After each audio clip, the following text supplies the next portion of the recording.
మా మైక్ బాయ్ని కొట్టారు. కానీ ఆనాడే చెప్పా, సహకరిస్తే పాదయాత్ర, అడ్డుకుంటే ఇది దండయాత్ర.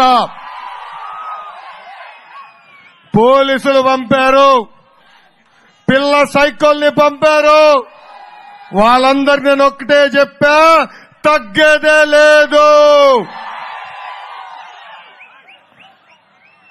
యువగలం వాలంటీర్ల పైన కేసు పెట్టారు, నాయకుల పైన కేసు పెట్టారు, నా పైన 6 కేసులు పెట్టారు. అయినా కూడా యువగలం ఆగలేదు.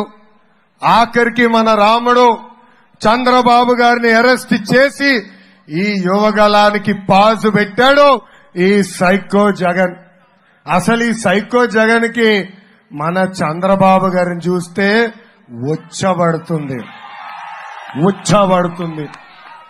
అందుకే ఏం తప్పు చేయని మన చంద్రబాబు గారిని అరెస్ట్ చేపించాడు ఈ సైకో జగన్. సొంత అమ్మని చూసినా, చెల్లిని చూసినా వణికిపోతాడు ఈ సైకో జగన్. సైకో అని ఎందుకంటున్నానో ప్రజలు కూడా చెప్పాలి.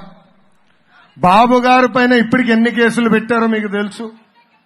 Skill development case, fibre grid case, inner ring road case, ఇసుక కేసు, మద్యం కేసు. త్వరలో అన్న క్యాంటీన్ పైన కూడా కేసు పెడతాడు ఈ సైకో జగన్. అసలు వీళ్ళు రిమాండ్ రిపోర్ట్ లో ఏం రాస్తారో చదివితే నవ్వొస్తుంది నాకు. అన్న క్యాంటీన్ ద్వారా పేద ప్రజలకి అన్నం పెట్టి రాష్ట్ర ఖజానాకి అన్యాయం చేశాడు ఈ చంద్రబాబు గారని ఏకంగా రిమాండ్ రిపోర్ట్ లో రాస్తాడు ఈ సైకో జగన్.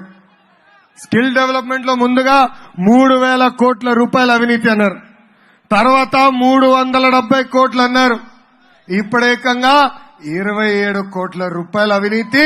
అది కూడా తెలుగుదేశం పార్టీ అకౌంట్ లోకి డబ్బులు వచ్చిందంట. అరే ఫూల్స్,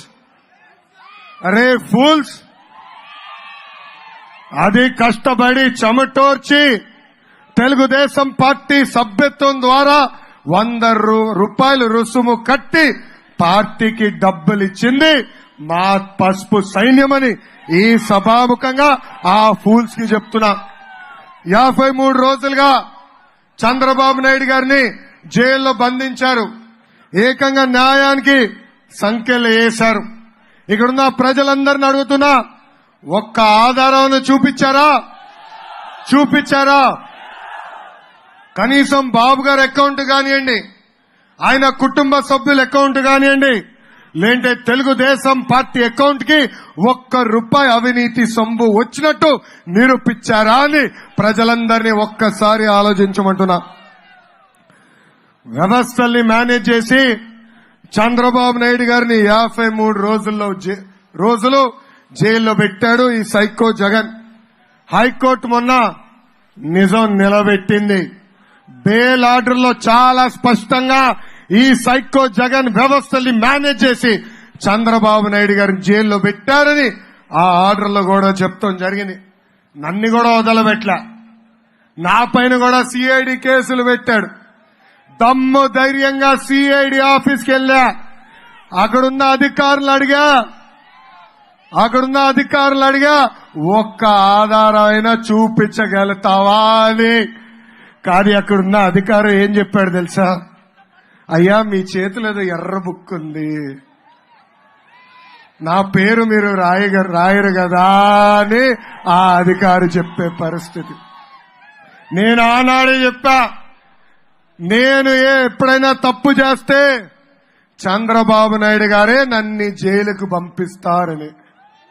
నేనేం తప్పు చేయలేదు కనుక దమ్ము ధైర్యంతో ఈరోజు నిలబడి రాజోత్సవగా సైకో జగన్ అని పిలవగలుగుతున్నాను.